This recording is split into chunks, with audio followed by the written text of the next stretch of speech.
కుంభరాశి వారికి ఈ వారం ఆరోగ్యపరంగా కొన్ని జాగ్రత్తలు తీసుకోవాలి. ద్వితీయాధిపతి లాభాధిపతి అయిన గురువు షష్టమంలో ఉన్నారు. శత్రువులు ఎక్కువగా ఉంటారు. మంచికి వెళ్తే చెడు ఎదురొస్తుంది. ఇంట్లో కావచ్చు, బయట కావచ్చు, ఒక అడుగు ముందుకు వేస్తే 4 అడుగులు లాగే వాళ్ళు ఎక్కువగా ఉంటారు. ప్రతి విషయాన్ని క్షుణ్ణంగా పరిశీలించుకోవాలి. ఆరోగ్యపరమైన జాగ్రత్తలు తీసుకోవాలి. వృత్తిరీత్యా కూడా చిన్న చిన్న సమస్యలు అనేది ఉండే అవకాశం గోచరిస్తుంది. భార్యాభర్తల మధ్య ఇబ్బందికరమైన వాతావరణం ఉంటుంది. సప్తమంలో శుక్రుడు కేతువు కలిసి ఉన్నారు. అదేవిధంగా ద్వితీయంలో శని ఉన్నారు. ఏలినాటి శని నడుస్తుంది. శనికి తైలాభిషేకం చేయించడం, జపం కానీ దానం కానీ చేయడం చెప్పదగినది. అదేవిధంగా సాఫ్ట్వేర్ రంగంలో ఉన్నవారికి, విద్యారంగంలో ఉన్నవారికి, టీచింగ్ ఫీల్డ్లో ఉన్నవారికి మంచి భవిష్యత్ అనేది ఉంటుంది.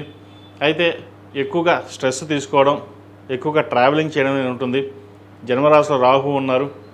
కొన్ని అనాలోచిత నిర్ణయాలు, అనాలోచిత ఖర్చులు ఏర్పడే అవకాశం గోచరిస్తుంది.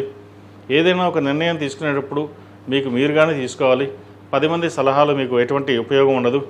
సలహాల వరకు సలహాలే తీసుకోండి. అది ఆచరించడం వాటికి ఎంతవరకు చేయాలో అంతవరకే మీరు చేయడం చెప్పదగినది. ఈ రాశిలో జన్మించిన విద్యార్థులు కష్టాంతగిన ప్రతిఫలం తక్కువగా ఉంటుంది. కష్టే ఫలి అన్నారు పెద్దలు. మీరు ఎంత కష్టపడితే అంత ఫలితం ఉంటుంది. చదువులో శ్రద్ధ ఉండాలి. దుర్వ్యసనాలకి, స్నేహితులకి ఎంత దూరంగా ఉంటే అంత మంచిది.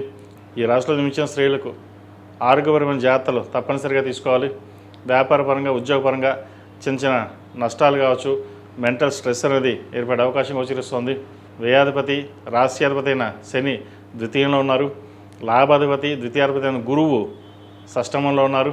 దశమాధిపతి, తృతీయాధిపతి అయిన కుజుడు చతుర్థంలో ఉన్నారు. భూ సంబంధించిన విషయవహారాలు చక్కగా ఉన్నాయి.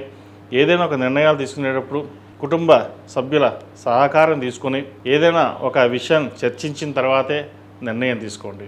ఉద్యోగరీత్యా, వ్యాపారరీత్యా కొంచెం స్ట్రెస్ ఉన్నప్పటికీ ఆరోగ్యరీత్యా వాటికి మరింతగా జాగ్రత్తలు తీసుకోవడం చెప్పదగినది. ఈ రాశివారు ప్రతిరోజు ప్రతినిత్యం విష్ణు సహస్రనామం వినడం కానీ పఠించడం కానీ చేయండి. విష్ణు ఆలయ దర్శనం చేసుకోవడం చెప్పదగిన సూచన. శుక్రవారం నాడు వెంకటేశ్వర స్వామి వారికి తులసిమాల సమర్పించండి. మంచి ఫలితాలు సంప్రాప్తిస్తాయి. ఈ రాశిలో జన్మించిన వారికి కలిసి వచ్చే సంఖ్య 3, కలిసి వచ్చే రంగు స్కై బ్లూ.